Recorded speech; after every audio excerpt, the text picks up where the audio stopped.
Bismillahirrahmanirrahim. Innal hamdalillah nahmaduhu wa nasta'inuhu wa nastaghfiruh wa na'udzu billahi min shururi anfusina wa min sayyiati a'malina. May yahdihillahu fala mudhillalah wa may yudlil fala hadiyalah. Asyhadu an la ilaha illallah wahdahu la syarikalah wa asyhadu anna Muhammadan abduhu wa rasuluh sallallahu alaihi wa ala alihi wa sahbihi wa man ittaba'a hudahu ila yaumiddin amma ba'd. Bismillahirrahmanirrahim. Saudaraku kaum muslimin yang semoga dimuliakan Allah Subhanahu wa taala. Insyaallah kita akan kembali melanjutkan pelajaran Sirah An-Nabawiyah, ya, kajian rutin kita di kesempatan pagi hari ini. Setelah pada pertemuan yang terakhir kita telah jelaskan bagaimana terjadinya perang Tabuk, di mana Nabi SAW ketika itu mengumpulkan, ya, 30.000 pasukan kaum muslimin, jumlah yang sangat besar, untuk menghadapi pasukan Romawi yang terdengar kabarnya bahwa mereka mengumpulkan pasukan untuk menyerang kaum muslimin di Tabuk. Maka Nabi SAW mempersiapkan keberangkatan pasukan kaum muslimin. Beliau memotivasi para sahabat untuk ikut serta, ya, baik itu dengan diri mereka ikut berperang, demikian juga dengan harta-harta mereka. Maka kemudian mereka pun berupaya, para sahabat berupaya untuk ikut andil, ya, ikut berperang bersama Rasulullah SAW dan juga menyumbangkan harta-harta mereka. Ternyata ketika Nabi SAW sampai ke Tabuk, ya, orang-orang Romawi tidak berani untuk berhadapan. Mereka kembali ke negeri-negeri mereka, sehingga kaum muslimin hanya berdiam diri di Tabuk, ya. Namun walaupun tidak terjadi pertempuran, ya, ini menimbulkan ketakutan bagi bangsa-bangsa Arab yang berada di bagian utara, ya, Jaziratul Arabiyah, sehingga mereka pun mendatangi Nabi SAW. Sebagian mereka menyatakan takluk kepada Rasulullah SAW dan bersedia untuk membayar jizyah. Tentu ini suatu hal yang sangat positif, ya, di mana masih makin banyak orang-orang Arab yang kemudian tunduk kepada kaum muslimin. Kemudian Nabi SAW pulang ke kota Madinah. Kita telah jelaskan juga ada beberapa peristiwa yang terjadi sepanjang perjalanan. Di antaranya adalah usaha dari kaum munafikin untuk membunuh Rasul SAW dengan cara memepet Rasul SAW di pinggir jurang untuk mendorong beliau kemudian biar jatuh ke jurang. Namun Allah Subhanahu wa taala selamatkan beliau, dan beliau dikawal ketika itu oleh Hudzaifah bin Yaman dan juga oleh Ammar bin Yasir, sehingga apa yang diniatkan oleh kaum munafikin ini tidak terjadi. Nah, kemudian setiba di Madinah, ya, kita telah jelaskan juga bahwa banyak di antara orang-orang atau penduduk kota Madinah yang mendatangi Nabi SAW untuk meminta uzur. Mereka meminta uzur karena tidak bisa ikut berperang, ya, dan Rasulullah SAW memberikan maaf, ya, kepada kaum munafikin, ya, mereka berbohong kepada Nabi SAW. Maka Nabi SAW hanya menghukumi zahirnya saja. Jadi mereka dimaafkan oleh Rasulullah SAW. Adapun para sahabat, ya, diantaranya Ka'ab bin Malik, kemudian Hilal bin Umayyah, dan satu orang sahabat lagi, ya, mereka berkata jujur, tapi kemudian dihukum oleh Rasulullah SAW atau diboikot oleh Rasulullah SAW selama 50 hari. Maka kemudian setelah itu barulah turun firman Allah Subhanahu wa taala yang menghabarkan tentang diterimanya tobat mereka. Baik, nah ini bahasan kita yang terakhir. Sekarang kita akan masuk ke dalam pembahasan, ya, Hajatul Wada. Jadi Hajatul Wada ini adalah, atau haji perpisahan, ini adalah haji yang pertama kali dan terakhir kali dilakukan oleh Nabi SAW. Jadi yang namanya Hajatul Wada, ya, memang betul namanya haji perpisahan. Namun apakah sebelumnya Nabi SAW melakukan haji bersama kaum muslimin? Jawabannya tidak. Beliau alaihissalam hanya satu kali saja.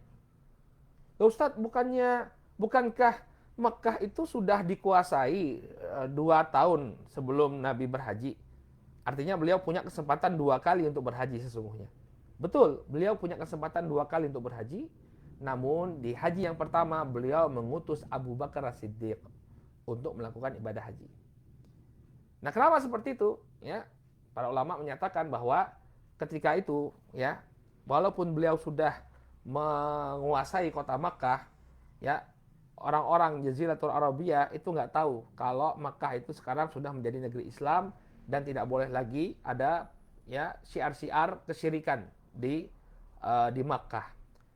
Maka sebelum beliau ikut berhaji, ya, beliau bersihkan dulu. Beliau utus siapa? Abu Bakar Siddiq untuk memimpin haji. Kemudian ketika berkumpul manusia, ya, Abu Bakar diinstruksikan untuk mengumumkan kepada seluruh orang-orang Arab, ya, bahwa mulai tahun depan tidak ada lagi haji-haji syirik. Gak boleh lagi tawaf dalam keadaan telanjang, gak boleh. Gak boleh lagi ada talbiyah kesyirikan, gak boleh. Nah, setelah ini diumumkan oleh Abu Bakar, beres, tahun depannya baru Nabi SAW haji. Sehingga Nabi SAW haji tanpa ada simbol-simbol kesyirikan, simbol-simbol jahiliyah sedikit pun.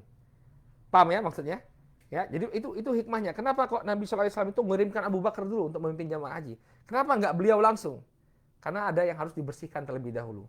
Nah, kalau misalnya Nabi langsung haji, ya, kemudian orang-orang mengambil cara haji dari Nabi, padahal masih ada adat-adat atau tradisi jahiliyah di sana, maka orang-orang akan sulit membedakan.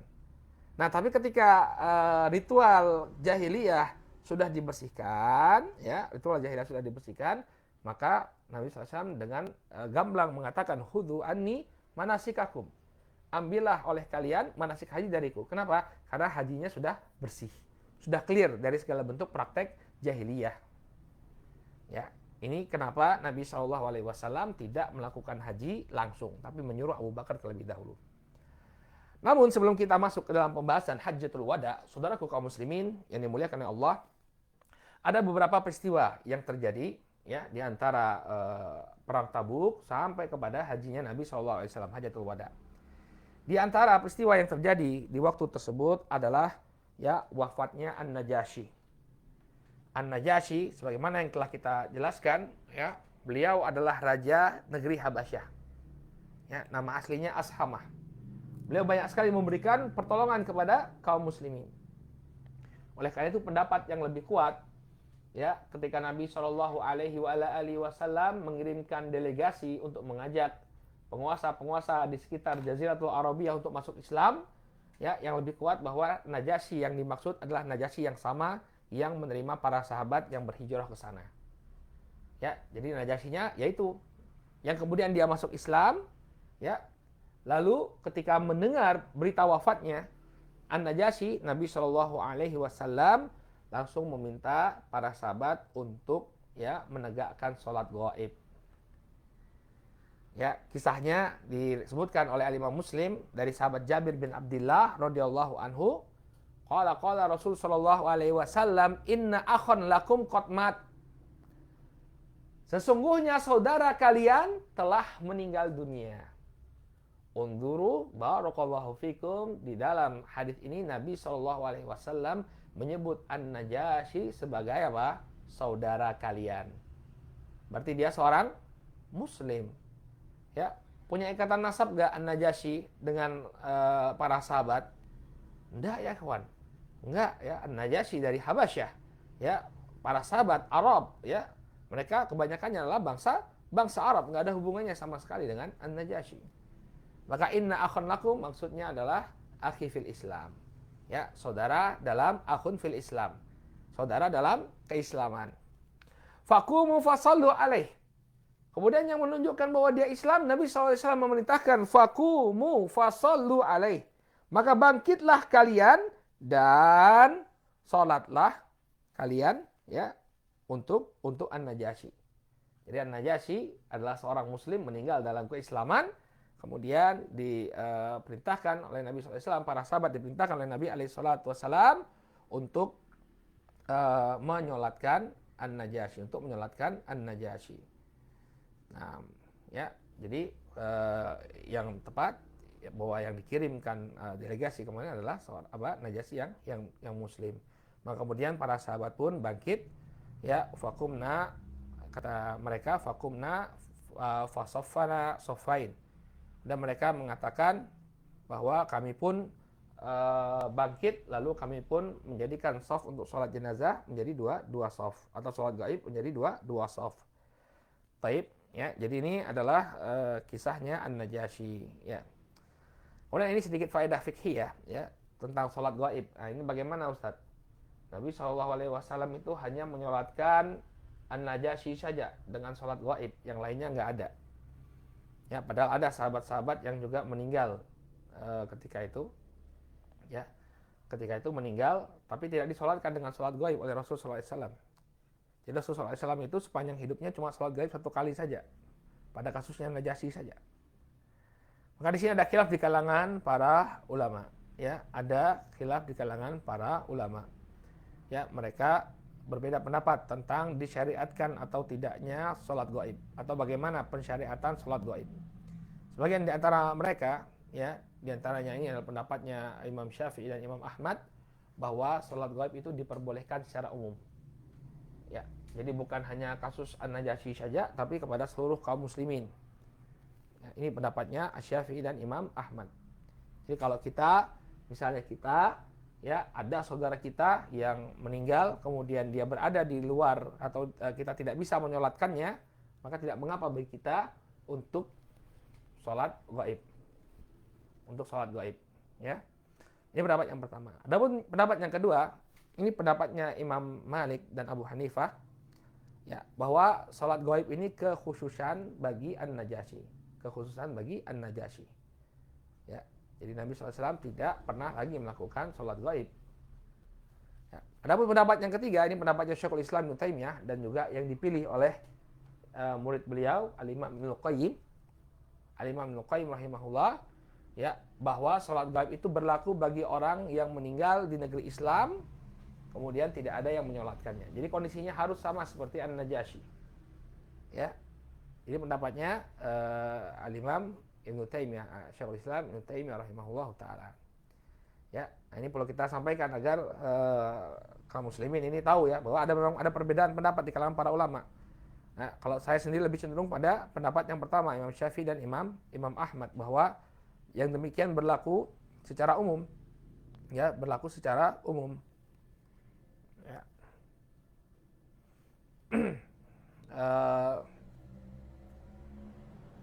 Ketika ada sebagian orang yang ingin menyolatkan jenazah saudaranya yang wafat di lokasi yang jauh, maka silakan saja, boleh, ya. Ini pendapatnya Imam Syafi'i dan Imam Ahmad. Tapi ketika ada yang tidak menyolatkan, ya, misalnya ada kita lagi di masjid, kemudian ada yang mengajak sholat gaib, ternyata ada yang nggak mau sholat, nah, ini jangan kita cela juga. Mungkin dia mengambil pendapatnya Syekhul Islam Ibnu Taimiyah atau mengambil pendapatnya Imam Malik, Imam Abu Hanifah, ya. Jadi memang ada khilaf di kalangan para ulama tentang sholat gaib. Ya, kalau kita wujudkan yang seperti ini, ya, ada toleran. Oke, kamu ngambil pendapatnya Imam Syafi'i, silakan sholat gaib, ya. Kemudian yang lain yang nggak mau sholat, nggak jadi masalah, monggo-monggo saja, ya. Dan demikian memang permasalahan yang diperselisihkan di kalangan para ulama. Baik, ini permasalahan An-Najasyi. Kemudian apa lagi yang terjadi, ya? Ummu Kulthum, ya, Ummu Kulthum putri Rasul SAW wafat. Jadi ceritanya Nabi SAW itu memiliki 2 orang putri yang dinikahi oleh siapa? Utsman ibn Affan radhiyallahu taala anhu. Ya, yang pertama Ruqayyah. Ruqayyah wafat kapan?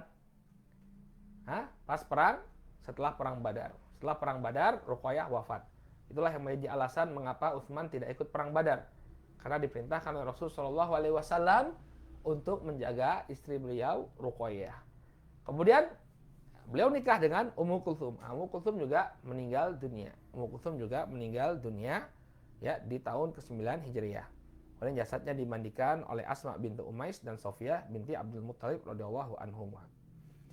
Ya, hadisnya ada dalam Sahih Al-Bukhari, ya, bahwa di Nabi SAW memberikan instruksi, ya, untuk memandikan 3 kali atau 5 kali. Kemudian yang terakhir dengan air bidara, ya, dengan campuran bidara. Kemudian dikisahkan juga bahwa Nabi SAW ketika meletakkan Ummu Kulthum di liang lahatnya, beliau membacakan firman Allah Subhanahu wa taala, minha khalaqnakum wa fiha nu'idukum wa minha nukhrijukum taratan ukhra. Ya, dari tanah inilah kami menciptakan kalian, dan ke dalam tanah inilah kami akan mengembalikan kalian, wa nukhrijukum taratan ukhra, dan kami akan keluarkan kalian, ya, pada waktu yang lain. Jadi akan dikeluarkan lagi. Ya, Nabi SAW merasa bersedih sekali, ya, bagaimana seorang ayah ditinggal oleh bapaknya. Seorang ayah ditinggal oleh anaknya, ya. Baik. Kemudian apa lagi yang terjadi antara perang Tabuk dengan dengan Hajatul Wada? Ini meninggalnya Abdullah bin Ubay bin Salul, Ra'sul Munafiqin. Ya, akhirnya meninggal ya si Ra'sul Munafiqin ini pada tahun ke-9 Hijriah. Dan ketika itu Rasul Shallallahu alaihi wasallam diminta untuk menyolatkan Abdullah bin Ubay.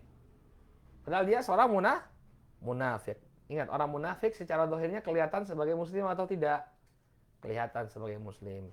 Maka Nabi Shallallahu alaihi wasallam mau menyolatkan atau tidak? Beliau menyolatkan. Ya. Padahal kelakuannya Abdullah bin Ubay ini luar biasa. Makanya ketika itu barakallahu fikum ya, Umar bin Khattab radhiyallahu anhu ketika Nabi SAW akan menyolatkan Abdullah bin Ubay, ya Nabi SAW ya Umar bin Khattab menyampaikan sesuatu kepada Nabi SAW. Beliau mengatakan wasabtu ilaih, aku mendekati Rasul SAW. Kemudian faqultu ya Rasulullah atusalli ala ibni Ubay, ya faqad qala yauma kada wa kada kada wa kada.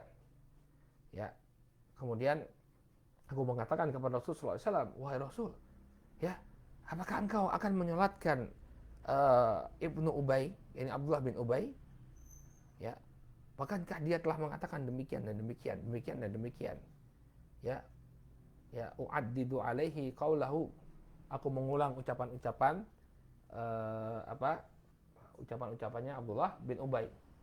Ya, la yarja'na ilal Madinah, ya la yukhrijanna al-a'azzu minhal azal. Ya, apabila kita kembali dari kota ke kota Madinah, maka orang-orang yang mulia akan mengeluarkan orang-orang rendahan. Ya, banyak lagi ucapan-ucapan lainnya dari Abdullah bin Ubay bin Salul. Ya, bagaimana juga fitnah yang dia sebarkan di tengah-tengah kaum muslimin tentang Aisyah radhiyallahu taala anha. Fatabassama Rasul sallallahu alaihi wasallam faqala akhir anni ya Umar. Maka Nabi sallallahu alaihi wasallam hanya tersenyum kemudian mengatakan, nanti saja wahai Umar, nanti bahasnya ini. Falama aktsartu alaih, ketika aku memperbanyak ucapanku, ya mengatakan, menjelaskan argumenku bahwa yang demikian tidaklah pantas kita lakukan wahai Rasul, orang ini adalah musuh dalam Islam, kenapa kita kemudian menyolatkannya?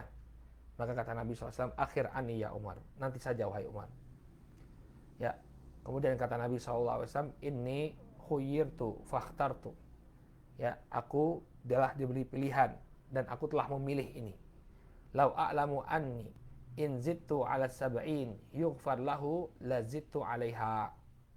Ya, kalau aku mengetahui ada 70 ya, aku diberikan aku menambah 70 permohonan ampun, ya aku akan Aku akan tambah lagi. Ya, kalau misalnya lau a'lamu anni in zittu ala sab'in yughfar lahu la zittu alaiha. Kalau aku mengetahui kalau dia 70 kali dia dimintai ampunan, maka dia akan diampuni, maka aku akan tambah. Artinya inilah Nabi sallallahu alaihi wasallam, beliau mengharapkan agar dia diampuni, Abdullah bin Ubay ini diampuni. Qala fa shalla alaihi Rasulullah sallallahu alaihi wasallam, kemudian salatlah Nabi sallallahu alaihi wasallam. Tsumman sarafa falam yamkuth illa yasiran.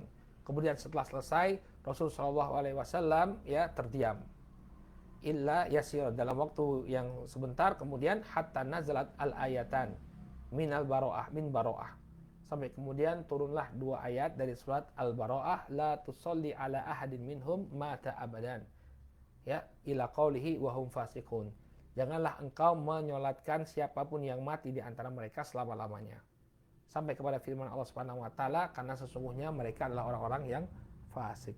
Ya, yang fasik. Ya. Nah, ini menunjukkan kepada kita bahwa terkadang ucapan Umar itu benar ya. Dan banyak sekali ya. Ingat kasus tawanan ya, bahwa Umar itu memberikan saran kepada Rasulullah SAW agar tidak diambil tebusan bagi mereka, tapi dihukum mati saja. Namun kemudian Nabi SAW memutuskan yang berbeda, lalu turun firman Allah Subhanahu wa taala yang menyebutkan bahwa pendapat Umar lah yang lebih tepat. Sama kasusnya seperti wafatnya Abdullah bin Ubay ini juga. Ya, pendapat Umar lah yang lebih tepat karena beliau ya tidak pantas bagi Nabi SAW untuk menyolatkan kaum munafikin.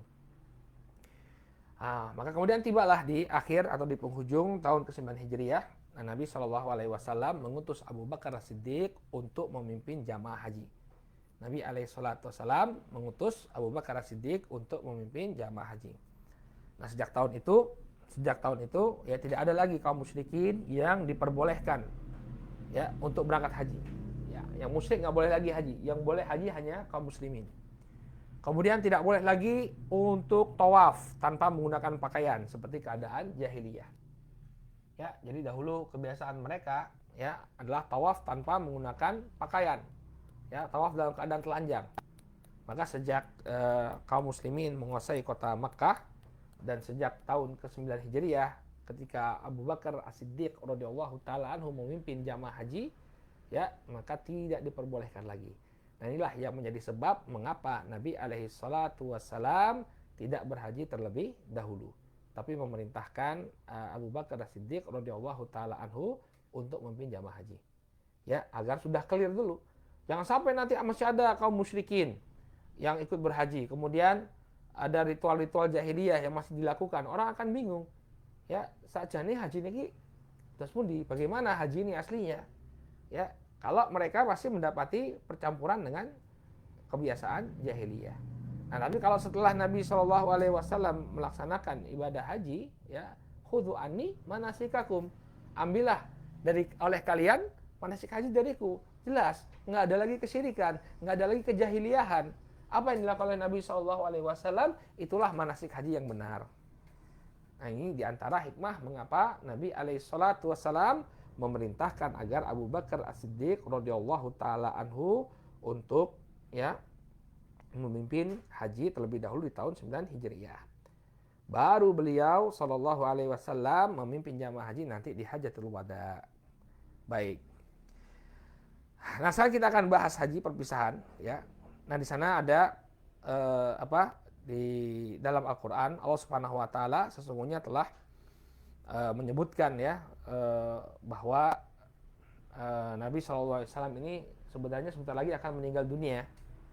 Ya, sana ada sebuah surat yang diturunkan oleh Allah Subhanahu wa taala, ini surat An-Nasr, ya, yang mengkabarkan tentang bagaimana akhir kehidupan Nabi alaihi salatu wasallam.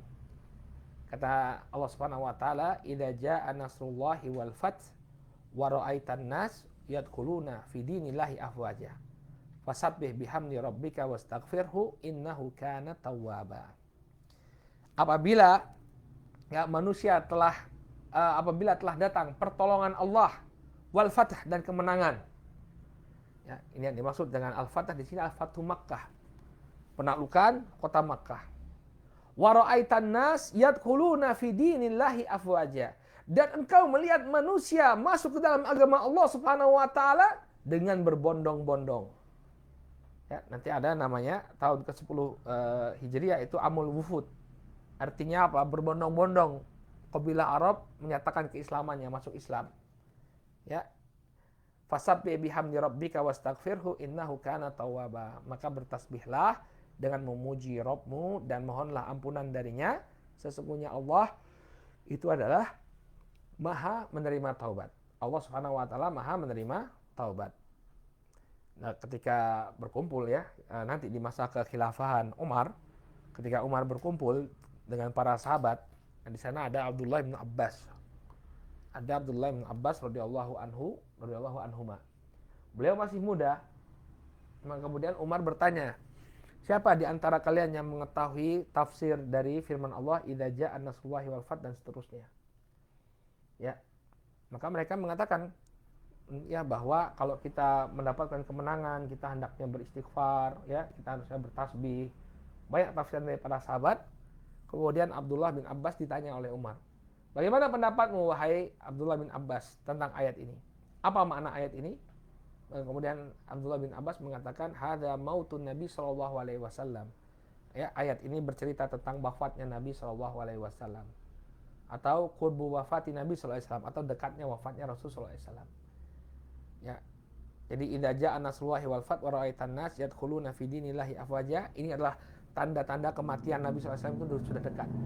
Tanda-tanda bahwa beliau alaihi salatu wasallam akan segera berpisah. Ya. Maka kemudian Abdullah ibn Abbas mengatakan hal yang demikian, kata Umar, ya, aku tidaklah menafsirkan ayat ini melainkan dengan apa yang telah ditafsirkan oleh Abdullah bin Abbas. Artinya beliau setuju, Umar setuju bahwa inilah tanda wafatnya Nabi. Ya, sebentar lagi Nabi SAW akan berpisah dengan kita. Ketika ketika datang pertolongan dari Allah Subhanahu Wa Taala dan kemenangan, kemudian orang pun berbondong-bondong masuk Islam, inilah tanda bahwa sebentar lagi Nabi kita Muhammad SAW akan segera meninggalkan kita. Ya. Maka ini tanda-tandanya, yang pertama ditaklukkannya kota Makkah sudah terjadi, kemudian kedatangan delegasi dan utusan negara-negara non-Islam menuju Madinah untuk memeluk agama Islam. Atau lebih tepatnya bukan negara-negara tapi kabilah-kabilah, ya, kabilah-kabilah yang masih musyrik, mereka menuju kota Madinah untuk menyatakan keislaman mereka. Ya, dan berbondong-bondongnya mereka, ya, kebanyakan mereka ini baru masuk Islamnya sejak Fatu Makkah. Jadi ada dua momen yang menyebabkan kabilah Arab itu masuk Islam. Yang pertama Fatu Makkah. Ya, telah kita jelaskan bahwa Makkah ini adalah sentral, ya, Ummul Qura, ya, sentral dari aktivitas bangsa Arab. Maka ketika dia dikuasai oleh Rasulullah SAW dan kaum muslimin, maka otomatis mereka menganggap satu hal yang besar. Ya, kalau dulu itu Quraisy sebagai sentralnya, sekarang dikuasai oleh Rasulullah SAW. Berarti kaum muslimin sudah terangkat namanya. Nah, ini yang menyebabkan mereka kemudian berbondong-bondong memeluk agama Islam. Kemudian yang kedua, apa yang kita katakan tadi, perang Tabuk, ya, 30.000 pasukan, ini belum ada pasukan Arab yang memiliki pasukan sebanyak itu. Ini juga jumlah yang sangat besar. Maka kedua peristiwa ini menyebabkan mereka pun berduyun-duyun untuk masuk ke dalam Islam. Baik. Sebutkan dalam Sahih Al-Bukhari dari sahabat Amr bin Salimah radhiyallahu anhu, beliau mengatakan, wa kanatil arabu talawwamu bi islamihim al-fath. Ya, fayaqulun utrukuhu wa qaumahu fa innahu in dhahara alaihim fa huwa nabiyyun shadiq. Ya, ini Amr bin Salimah ini menyebutkan tentang bagaimana apa yang menjadi persepsi orang-orang musyrikin Arab selain orang-orang Quraisy. Ini kebanyakan di antara mereka mengatakan, ya, mereka menunggu-nunggu penaklukan kota Mekah untuk masuk Islam. Mereka menunda keislaman mereka, ya, sampai terjadinya al-fatah. Ya, fayaqulun utrukuhu wa qaumah. Maka orang-orang Arab banyaknya mengatakan biarkan dia dan kaumnya. Ya, jadi biarkan berkelahi dulu Nabi SAW dan orang-orang Quraisy. Fa innahu in dhahara alaihim fa huwa nabiyyun shadiq. Kalau dia menang, baru kita katakan, oh, ini nabi yang benar. Beliau ini adalah seorang nabi betulan. Ya, jadi mereka menunggu-nunggu juga sebenarnya. Ya, biarkan dia berkonflik dengan kaumnya. Kalau toh nanti dia menang, berarti dia benar-benar adalah seorang nabi yang benar. Nah, kalau kalah, ngapain kita ngikuti dia? Ternyata menanglah Nabi SAW. Falamma kanat waqatu ahlil fath badara kullu qawmin bi islamihim wa badara abi wa qaumi bi islamihim. Ya. Kemudian wa badara abi qaumi bi islamihim. Nah, ketika terjadi perang penaklukan kota Makkah, maka setiap kaum pun, ya, bersegera untuk masuk Islam. Dan ayahku menyegerakan keislaman kaumnya, ya, menyegerakan keislaman kaumnya. Jadi ini yang terjadi ketika itu, ya, ketika Nabi SAW berhasil menaklukkan kota Makkah, maka berbondong-bondonglah orang-orang untuk masuk Islam. Kemudian Nabi SAW banyak beristighfar, ya, karena tadi dikatakan fasabbih bihamdi rabbika wastaghfir, ya, innahu kana tawwaba. Setelah turun ayat itu Nabi SAW banyak beristighfar. Ya, ta'awalul Quran, beliau mentakwil Al-Quran. Mentakwil Al-Quran artinya melaksanakan apa yang diperintahkan dalam Al-Quran. Ya, disebutkan oleh Aisyah radhiyallahu taala anha, karena Rasul sallallahu alaihi wasallam yukthiru an yaqula qabla an yamut subhanaka wa bihamdika astaghfiruka wa atubu ilaik. Dahulu Nabi sallallahu alaihi wasallam, ya, banyak mengucapkan, ya, subhanaka wa bihamdika astaghfiruka wa atubu ilaik. Ya, ya Allah, Maha suci Engkau, dengan pujian darimu aku meminta segala pujian bagimu, aku memohon ampunan darimu dan aku bertobat kepadamu. Qalat qultu ya Rasulullah ma hadhil kalimat allati araka. Ya. Ahdathtaha taquluha. Ya. Kemudian kata Aisyah radhiyallahu anha, wahai Rasulullah, kalimat apa ini yang aku senantiasa melihat ya engkau mengucapkannya, ya, yang baru saja engkau ucapkan. Artinya sebelumnya Nabi SAW jarang mengucapkannya, tapi kok sekarang seringkali beliau menyebutkannya. Kemudian kata Nabi SAW, ju'ilat li alamatun fi ummati idza ra'aituha faqultuha idza ja'a nasrullahi wal fath ila akhir surah. Maka sesungguhnya telah dijadikan tanda bagiku. Ya, telah ditetapkan bagiku sebuah tanda, apabila aku melihatnya maka hendaknya aku mengucapkan ucapan tadi. Idza ja'a nasrullahi wal fath wa ra'aitan nas yadkhuluna fi dinillahi afwaja fasabbih bihamdi rabbika wastaghfir innahu kana tawwaba. Ya. Nah, tanda ini sudah dilihat oleh Nabi SAW. Fathul Mekah sudah terjadi. Kemudian orang-orang berbondong-bondong masuk Islam sudah terjadi. Maka beliau pun melaksanakan apa yang diperintahkan oleh Allah Subhanahu wa taala, ya, idza jaa nasrullahi wal fath wa ra'aitan nas yadkhuluna fi dinillahi afwaja fasabbih bihamdi rabbika wastaghfirhu innahu kana tawwaba. Baik. Demikian juga Nabi SAW semakin banyak beriktikaf. Ini terjadi sebelum beliau Hajatul Wada, ya. Beliau banyak beriktikaf. Ya, di hari akhir, di tahun terakhir, ya, sebelum wafatnya beliau alaihissalatu wassalam, beliau beriktikaf selama 20 hari. Padahal sebelum-sebelumnya iktikaf beliau hanya 10 hari saja. Nah, ini sebenarnya ada hikmah di sini. Kenapa Nabi SAW memperlama iktikaf beliau? Ini untuk memberikan, ya, pelajaran bagi kaum muslimin. Ya, namanya iktikaf itu kan menyendiri, ya, mengasingkan diri dari keramaian.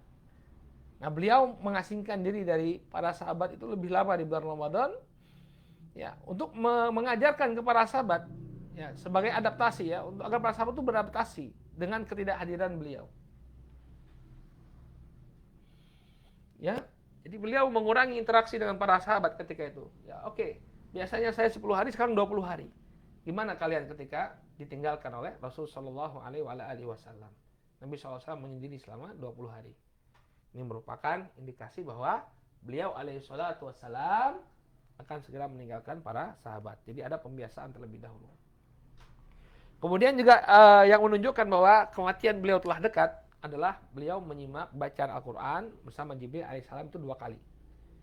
Jadi di tahun-tahun sebelumnya beliau hanya menyimak 1 kali khatam. Namun, ya, di tahun wafatnya Nabi Shallallahu Alaihi Wasallam, Jibril itu menyimak bacaan Nabi Alaihi Wasallam itu 2 kali. Ya. Nah, kemudian ketika memasuki bulan Dzulqa'dah, nah sekarang kita masuk ke tahun 10 Hijriah, ini semakin dekat, ya, dengan wafat Nabi Shallallahu Alaihi Wasallam, ya. Di bulan Dzulqa'dah tahun 10 Hijriah, mulailah Nabi Shallallahu Alaihi Wasallam untuk menunaikan ibadah haji yang pertama sekaligus yang terakhir dalam kehidupan beliau. Maka haji ini pun dicatat dalam sejarah kaum muslimin sebagai Hajjatul Wada', haji perpisahan.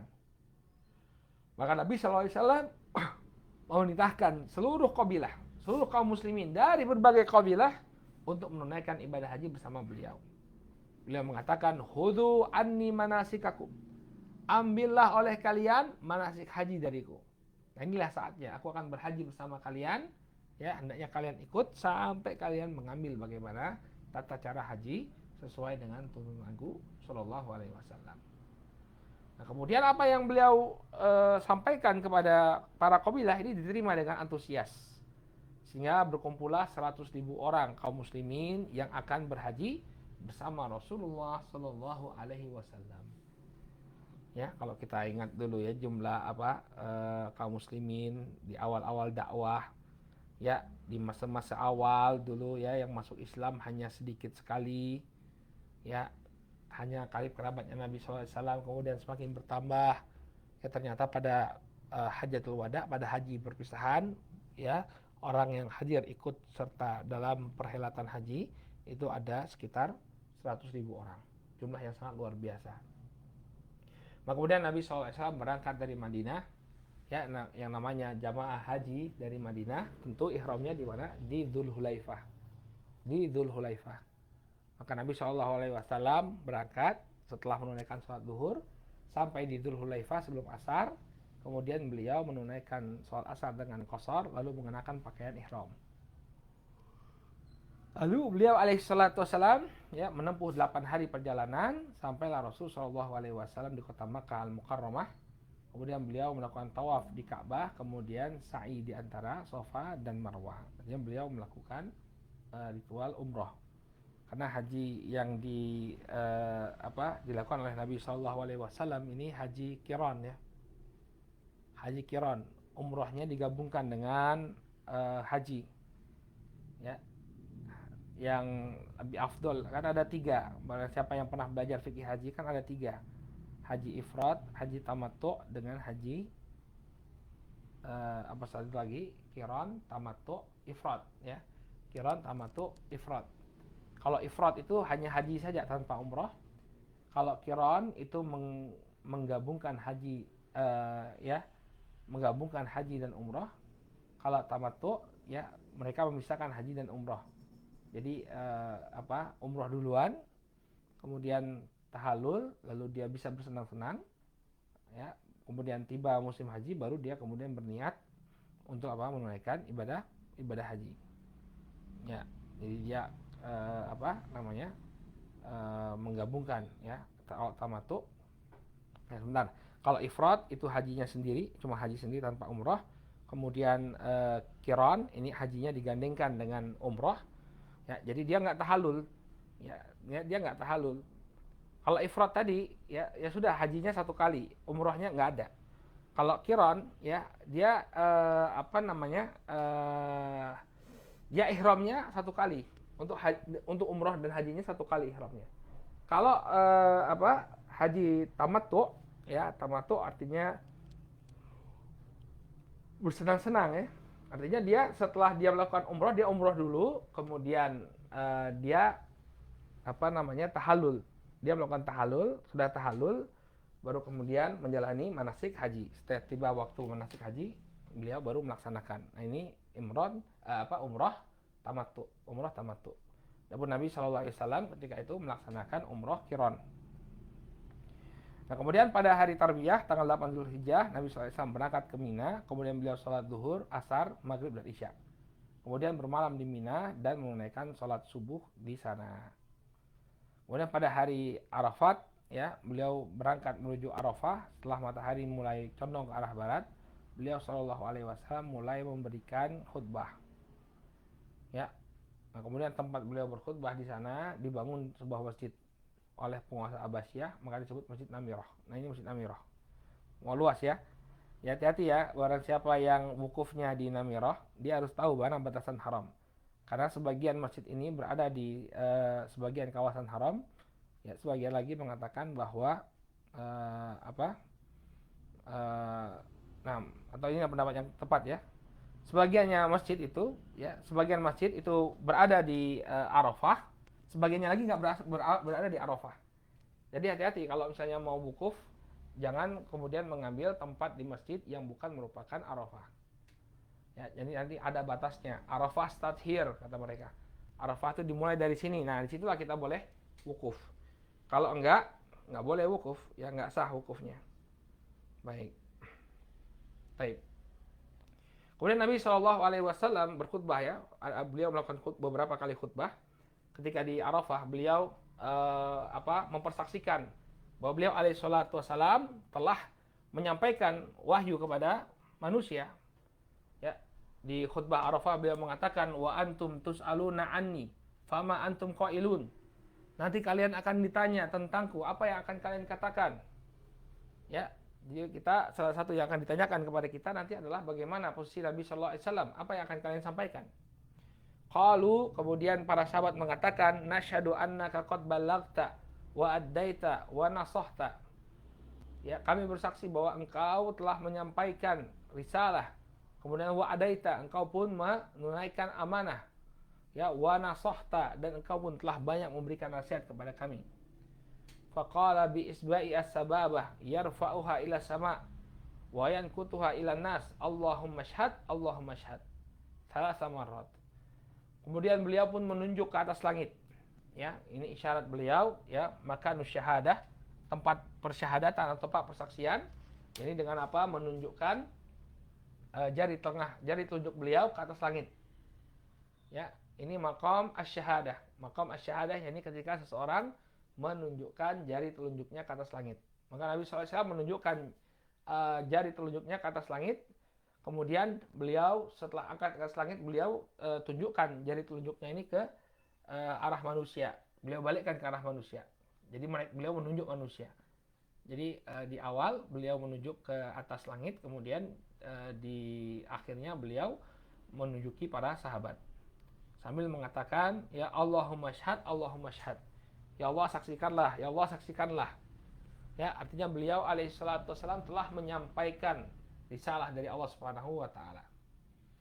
Baik. Kemudian di Arafah itu juga turunlah firman Allah Subhanahu wa taala yang ketiga dalam surat Al-Maidah, di mana Allah Subhanahu wa taala berfirman, "Al-yauma akmaltu lakum dinakum wa atmamtu 'alaikum ni'mati wa raditu lakumul Islam madina." Ya, Allah Subhanahu wa taala menurunkan firman-Nya, pada hari ini telah aku sempurnakan untuk kalian agama kalian dan telah aku cukupkan kepada kalian nikmatku dan aku ridho Islam menjadi agama bagimu. Ya, ini adalah ayat yang ketiga dari surat Al-Maidah yang menunjukkan bahwa telah sempurnanya ajaran Rasul sallallahu alaihi wasallam. Ya, akmaltu lakum dinakum. Tidaklah ada sesuatu yang sudah sempurna, melainkan kalau ditambah-tambahin dia jadi rusak. Jadi dalam Islam nggak boleh ada tambah-tambahan. Kenapa? Ajaran Islam sudah sempurna. Ya, wa atmamtu 'alaikum nikmati, dan aku telah ridho Islam itu menjadi agama kalian.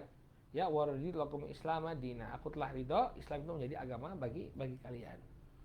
Ya, artinya jangan kalian mati melainkan dalam keadaan sebagai seorang muslim, Ya. Nah, ini yang disampaikan oleh Nabi SAW atau ayat yang turun kepada Nabi SAW di perang Arafah atau di padang Arafah. Nah, kemudian Umar bin Khattab menangis ya ketika diberitakan bahwa turun firman Allah Subhanahu wa taala, "Al-yauma akmaltu lakum dinakum." Ya, apa yang menyebabkanmu menangis ketika mendengarkan surat itu, wahai Umar? Ya, pada hari ini telah kusempurnakan agamaku bagi kalian. Apa yang menyebabkan kau kemudian menangis? Maka ternyata Umar bin Khattab radhiyallahu anhu merasakan bahwa ajal Nabi SAW ini sudah dekat. Ya, ajal Nabi SAW ini sudah dekat. Ya, oleh karena itu hendaknya kita bersiap bahwa Nabi SAW setelah lagi akan terputus wahyu. Ya, kalau wahyu terputus berarti kita gak akan dapat lagi bimbingan dari Allah Subhanahu wa taala. Inilah yang menyebabkan Umar bersedih. Karena tahu begitu Nabi alaihi salatu wasallam wafat, maka tidak akan ada lagi wahyu untuk mengarahkan kaum muslimin. Tidak akan ada lagi wahyu untuk mengalahkan kaum muslimin. Taib. Ya. Ini yang membuat Umar radhiyallahu anhu bersedih. Nah, kemudian ketika di Mina, Nabi SAW juga berwasiat kembali. Ya, di antara wasiat beliau, kita perhatikan betul ya, wasiat-wasiat Nabi SAW ini terkadang dilalaikan oleh kaum muslimin, padahal wasiatnya luar biasa.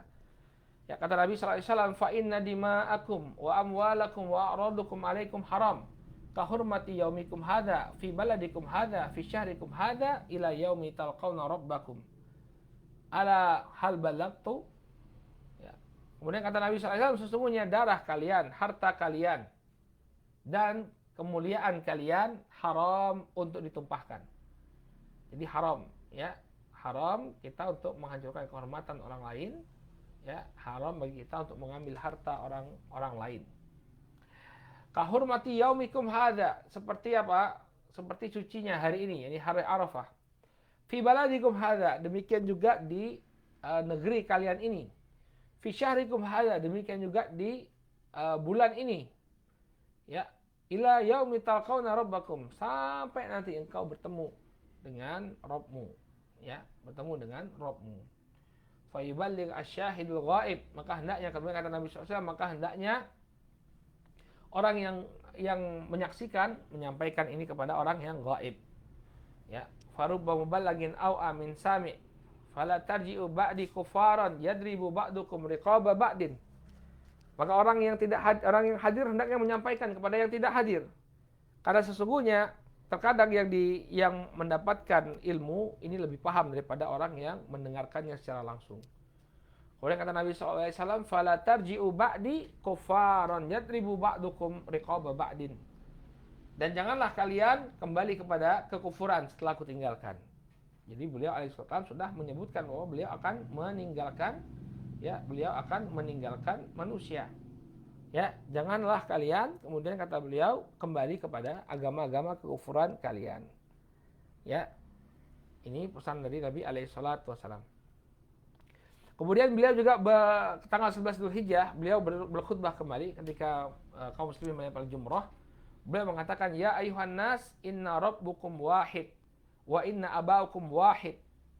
Ya, wahai sekalian manusia, sesungguhnya diri kalian itu adalah satu bagian. Dan sesungguhnya bapak kalian berasal dari satu orang. Jadi semua yang ada sekarang ini merupakan anak keturunannya dari siapa? Adam alaihissalam. Fa inna abaukum wahid. Sesungguhnya bapak kalian adalah satu. Ya, kemudian ala la fadla li arabiyyin ala ajami. Kemudian Nabi SAW menegaskan, ketahuilah bahwa tidak ada kelebihan bagi bangsa Arab atas orang-orang ajam. Ya, jadi inna akramakum indallahi atqakum. Semua orang itu sama di hadapan Allah Subhanahu wa taala, yang membedakan hanyalah ketakwaannya. Maka orang-orang Arab ya tidaklah lebih utama daripada orang ajam. Ya. Wala li ajamin ala arabi. Demikian juga orang ajam tidaklah lebih mulia daripada orang Arab.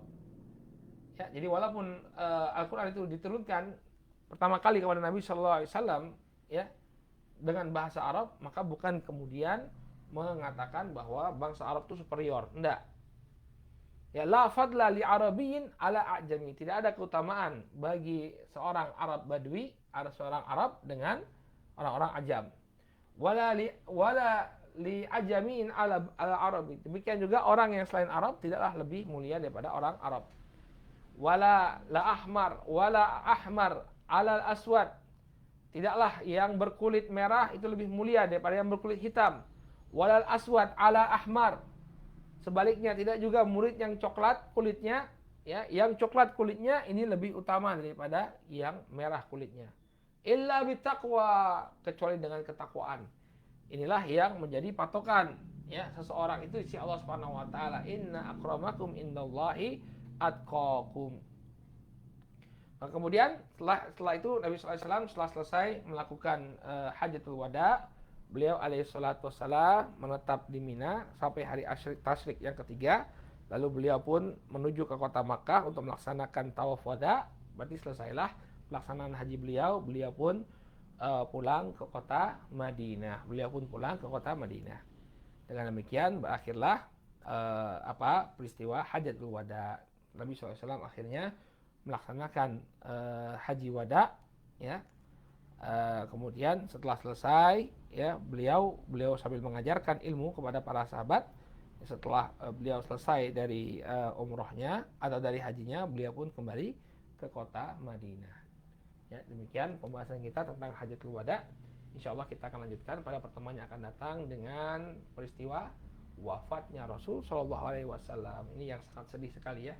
Peristiwa terakhir insyaallah dalam pelajaran sirah ini wafatnya Nabi alaihi salatu wasallam. Ini insyaallah akan kita bahas pada pertemuan esok hari bismillah taala. Tinggal 1 hari lagi ya, isbir. Ya, 1 hari lagi insyaallah setelah itu selesai. Kita cukupkan dulu sampai di sini. Subhanakallahumma wa bihamdika asyhadu an la ilaha illa anta astaghfiruka wa atubu ilaik. Assalamualaikum warahmatullahi wabarakatuh.